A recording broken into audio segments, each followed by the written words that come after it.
नमस्कार दोस्तों। आज हम गोस्वामी तुलसीदास जी के बारे में जानकारी लेंगे। गोस्वामी तुलसीदास भक्ति काल की सगुण भक्ति धारा की राम भक्ति शाखा के प्रतिनिधि कवि हैं।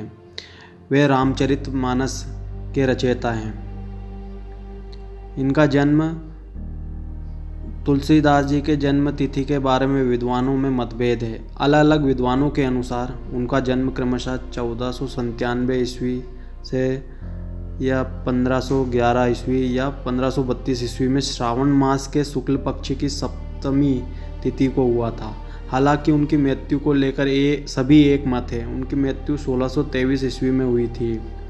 तुलसीदास एक कवि, एक राम भक्त तथा एक समाज सुधारक तीनों रूपों में एक साथ मान्य है। तुलसीदास का लिखा हुआ श्री राम को समर्पित ग्रंथ श्री रामचरितमानस वाल्मीकि रामायण का एक ऐसा अवधी भाषानुवाद है जिसमें अन्य भी कई कृतियों से महत्वपूर्ण सामग्री समाहित की गई है। श्री रामचरितमानस को समस्त उत्तर भारत में बड़े भक्ति भाव से पढ़ा जाता है। इसके बाद विनय पत्रिका और हनुमान चालीसा भी तुलसीदास कृत अन्य महत्वपूर्ण काव्य हैं। इनका जीवन। तुलसीदास जी का जन्म संवत 1589 को उत्तर प्रदेश वर्तमान बांदा जिला के राजापुर नामक ग्राम में हुआ था। इनके पिता का नाम आत्माराम दुबे तथा माता का नाम हुलसी था। तुलसीदास जी का विवाह दीनबंधु पाठक की पुत्री रत्नावली से हुआ था। तुलसीदास अपनी पत्नी से अत्यधिक प्रेम करते थे। एक बार उनकी पत्नी रत्नावली अपने मायके गई थी, लेकिन पत्नी के प्रेम में उनका काम में आसक्त तुलसीदास आधी रात को अपने ससुराल पहुंच गए। इस पर रत्नावली ने तुलसीदास को फटकार लगाई, लाज न आई आपको दौर आए हूँ नाथ, जिससे इनका जीवन ही परिवर्तित हो गया। पत्नी के उपदेश से तुलसी के मन में वैराग्य उत्पन्न हो गया। तुलसीदास जी के गुरु बाबा नरहरिदास थे, जिन्होंने इन्हें दीक्षा दी। इनका अधिकांश जीवन चित्रकूट, काशी तथा अयोध्या में बीता। तुलसीदास जी का बचपन। जन्म लेने के बाद प्रायः सभी शिशु रोया ही करते हैं, किंतु इस तुलसीदास ने जो पहला शब्द बोला वह राम था, अतएव उनका घर का नाम ही राम बोला पड़ गया। माँ तो जन्म देने के बाद दूसरे ही दिन चल बसी। बाप ने किसी और अनिष्ट से बचने के लिए बालक को चुनौतियाँ नाम की एक दासी को सौंप दिया और स्वयं विरक्त हो गए। जब राम बोला 5.5 वर्ष का हुआ तो चुनियाँ भी नहीं रही। वह गली गली भटकता हुआ अनाथों की तरह जीवन जीने को विवश हो गया। इस तरह तुलसी का बचपन बड़े कष्टों में बीता। अभावग्रस्त बचपन। माता पिता दोनों चल बसे और इन्हें भीख मांगकर अपना पेट पालना पड़ा। इसी बीच इनका परिचय राम भक्त साधुओं से हुआ और इन्हें ज्ञानार्जन का अवसर मिल गया। तुलसी भ्रमण करते रहे और इस प्रकार समाज की तत्कालीन स्थिति से उनका सीधा संपर्क हुआ। इसी दीर्घकालीन अनुभव और अध्ययन का परिणाम तुलसी की अमूल्य कृतियाँ हैं, जो उस समय के भारतीय समाज के लिए तो उन्नायक सिद्ध हुई, आज भी जीवन को मर्यादित करने के लिए उतनी ही उपयोगी है। तुलसीदास द्वारा रचित ग्रंथों की संख्या 39 बताई जाती है। इनमें रामचरितमानस, कवितावली, विनय पत्रिका, दोहावली, गीतावली, जानकी मंगल, हनुमान चालीसा, 12वें रामायण आदि विशेष रूप से उल्लेखनीय हैं। तुलसीदास का विवाह। रामशैल पर रहने वाले नरहरि बाबा ने इस रामबोला के नाम से बहुचर्चित हो चुके इस बालक को ढूंढा और विधिवत उसका नाम तुलसी राम रखा। तदुपरांत वे उसे अयोध्या उत्तर प्रदेश ले गए। वहाँ राम मंत्र की दीक्षा दी और अयोध्या में ही रहकर उसे विद्याध्ययन करवाया। बालक रामबोला की बुद्धि बहुत प्रखर थी। वह एक ही बार में गुरुमुख से जो सुन लेता उसे कंठस्थ हो जाता। 29 वर्ष की आयु में राजापुर से थोड़ी ही दूर यमुना के उस पार स्थित एक गांव की अति सुंदर भारद्वाज गोत्र की कन्या रत्नावली के साथ उनका विवाह हुआ। तुलसीदास जी वह रत्नावली दोनों का बहुत सुंदर जोड़ा था। दोनों विद्वान थे, दोनों का सरल जीवन चल रहा था। परंतु विवाह के कुछ समय बाद रत्नावली अपने भाई के साथ मायके चली गई। तब उनका वियोग तुलसी लिए असहनीय हो गया। एक दिन रात को वे अपने को रोक नहीं पाए। आओ देखा न ताओ, घनघोर अंधेरी रात में वे धुआंधार चलती बरसात में एक लाश को लकड़ी का लट्ठा समझकर उफनती यमुना नदी तैर कर पार कर गए और रत्नावली के गांव पहुंच गए। वहां रत्नावली के मायके के घर के पास पेड़ पर लटके सांप को रस्सी समझकर ऊपर चढ़ गए और कमरे में पहुंच गए। इस पर रत्नावली ने उन्हें बहुत धिक्कारा और भाव भरे मार्मिक लहजे में स्वरचित दोहा सुनाया। अस्थि चर्म में देह यह तासो ऐसी प्रीत, नेक जोई होती राम से तो काहे भवभीत। अर्थात मेरे इस हार्ड मांस के शरीर के प्रति जितना तुम्हारी आसक्ति है, उसकी आधी भी अगर प्रभु से होती तो तुम्हारा जीवन संवर गया होता। सुनकर तुलसी सन्न रह गए। उनके हृदय में यह बात गहरे तक उतर गई और उनके ज्ञान चक्षु खुल गए। उनको अपनी मूर्खता का एहसास हो गया। वे एक क्षण भी रुके बिना वहाँ से चल दिए और उनका हृदय परिवर्तन हो गया। इन्हीं शब्दों की शक्ति ने तुलसी राम को महान गोस्वामी तुलसीदास बना दिया। तुलसीदास के गुरु गोस्वामी श्री संप्रदाय के आचार्य रामानंद की शिष्य परंपरा में थे। उन्होंने समय को देखते हुए लोक भाषा में रामायण लिखा। इसमें ब्याज से वर्णाश्रम धर्म, अवतारवाद, साकार उपासना, सगुणवाद, गो ब्राह्मण रक्षा, देवादि विविध योनियों का यथोचित सम्मान एवं प्राचीन संस्कृति और वेद मार्ग का मंडन और साथ ही उस समय के विधर्मी अत्याचारों और सामाजिक दोषों को की एक पंथवाद की आलोचना की गई। गोस्वामी जी पंथ व संप्रदाय चलाने के विरोधी थे। उन्होंने व्याज से भ्रात प्रेम, स्वराज के सिद्धांत, राम राज्य का आदर्श, अत्याचारों से बचने और शत्रु पर विजय होने के उपाय, सभी राजनीतिक बातें खुले शब्दों में उस कड़ी जासूसी के ज़माने में भी बतलाई। परंतु उन्हें राज्याश्रय प्राप्त न था। लोगों ने उनको समझा नहीं।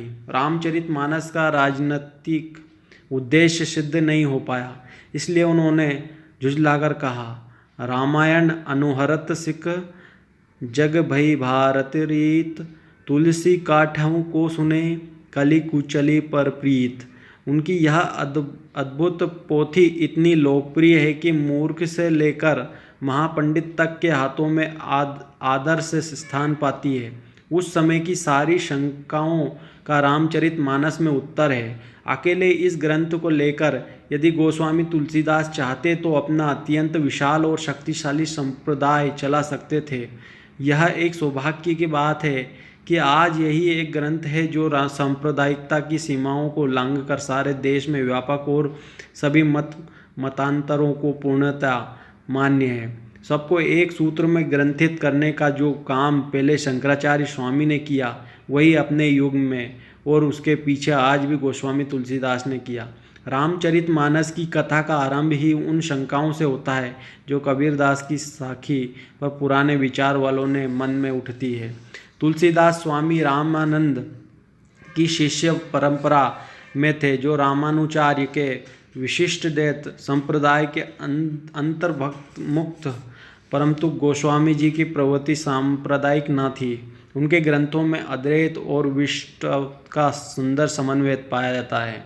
इसी प्रकार वैष्णव, शैव, शाक्त आदि सांप्रदायिक भावनाओं और पूजा पद्धतियों का समन्वय भी उनकी रचनाओं में पाया जाता है। आदर्श समुच्चयवादी संत कवि थे। प्रखर बुद्धि के स्वामी तुलसीदास भगवान शंकर जी की प्रेरणा से रामशैल पर रहने वाले श्री अनंतानंद जी के प्रिय शिष्य श्री नरहरियानंद जी, नरहरि बाबा ने इस बालक को ढूंढ निकाला और उनका नाम राम बोला रखा। उसे वे अयोध्या ले गए और वहाँ संवत 1561 माघ शुक्ल पंचमी शुक्रवार को उसका यज्ञोपवीत संस्कार कराया। बिना सिखाए ही बालक राम बोला ने गायत्री मंत्र का उच्चारण किया, जिसे देखकर सब लोग चकित हो गए। इसके बाद नरहरि स्वामी ने वैष्णवों के 5 संस्कार करके राम बोला को राम मंत्र की दीक्षा दी और अयोध्या में ही रहकर उन्हें विद्या अध्ययन कराने लगे। बालक राम बोला की बुद्धि बड़ी प्रखर थी। एक बार गुरुमुख से जो सुन लेते थे उन्हें वह कंठस्थ हो जाता था। वहाँ से कुछ दिन बाद गुरु शिष्य दोनों शुकर क्षेत्र पहुँचे। वहाँ श्री नरहरि जी ने तुलसीदास को रामचरित सुनाया। कुछ दिन बाद वह काशी चले आए। काशी में शेष सनातन जी के पास रहकर तुलसीदास ने 15 वर्ष तक वेद वेदांग का अध्ययन किया। इधर इनकी लोक वासना सुन कुछ जागृत हो उठी और अपने विद्या गुरु से आज्ञा लेकर वे अपनी जन्मभूमि को लौट आए। वहां आकर उन्होंने देखा कि उनका परिवार सब नष्ट हो चुका है। इन्होंने विधि पूर्वक अपने पिता का आदि का श्राद्ध किया और वहीं रहकर लोगों को भगवान राम की कथा सुनाने लगे। तुलसीदास जी की प्रसिद्धि। इधर पंडितों ने जब यह बात सुनी तो उनके मन में ईर्ष्या उत्पन्न हुई। वे दल बांधकर तुलसीदास जी की निंदा करने लगे और उस पुस्तक को नष्ट कर देने को प्रयत्न करने लगे। उन्होंने पुस्तक चुराने के लिए 2 चोर भेजे। चोरों ने जाकर देखा कि तुलसीदास जी की कुटी के आसपास 2 वीर धनुष बाण लिए पहरा दे रहे हैं। वे बड़े ही सुंदर श्याम और गौर वर्ण के थे। उनके दर्शन से चोरों की बुद्धि शुद्ध हो गई। उन्होंने उसी समय से चोरी करना छोड़ दिया और भजन में लग गए। तुलसीदास जी ने अपने लिए भगवान को कष्ट हुआ जान कुटी का सारा सामान लुटा दिया। पुस्तक अपने मित्र टोडरमल के यहाँ रख दी। इसके बाद उन्होंने एक दूसरी प्रति लिखी। उसी के आधार पर दूसरी प्रतिलिपियाँ तैयार की जाने लगी। पुस्तक का प्रचार दिनों दिन बढ़ने लगा। इधर पंडितों ने और कोई उपाय न देखा। श्री मधुसूदन सरस्वती जी को उस पुस्तक को देखने की प्रेरणा की। श्री मधुसूदन सरस्वती जी ने उसे देखकर बड़ी प्रसन्नता प्रकट की और उस पर यह सम्मानित लिख दी। अपने 126 वर्ष के दीर्घ जीवन काल में तुलसीदास जी ने कुल 22 कृतियों की रचना की, जिनमें से 5 बड़ी एवं 6 मध्यम श्रेणी में आती है। इन्हें संस्कृत विद्वान होने के साथ ही हिंदी भाषा के प्रसिद्ध और सर्वश्रेष्ठ कवियों में एक माना जाता है। तुलसीदास जी को महर्षि वाल्मीकि का भी अवतार माना जाता है, जो मूल आदिकाल रामायण के रचयिता थे। तुलसीदास का निधन। तुलसीदास जी जब काशी के विख्यात घाट असीघट पर रहने लगे तो एक रात कलयुग मूर्त रूप धारण कर उनके पास आया और उन्हें पीड़ा पहुंचाने लगा। तुलसीदास जी ने उसी समय हनुमान जी का ध्यान किया। हनुमान जी ने साक्षात प्रकट होकर उन्हें प्रार्थना के पद रचने को कहा। इसके पश्चात उन्होंने अपनी अंतिम कृति विनय पत्रिका लिखी और उसे भगवान के चरणों में समर्पित कर दिया। श्री राम जी ने उस पर स्वयं अपने हस्ताक्षर कर दिए और तुलसीदास जी को निर्भय कर दिया। संवत 1680 में श्रावण कृष्ण सप्तमी शनिवार को तुलसीदास जी ने राम राम कहते हुए अपना शरीर परित्याग किया। तुलसीदास जी के निबंध सम्मिलित दोहा बहुत प्रचलित हुए। संवत 1680 गंग के तीर श्रावण शुक्ला सप्तमी तुलसी तज्यो शरीर। धन्यवाद दोस्तों, आपने रामचरितमानस के रचयिता श्री तुलसीदास जी को सुना।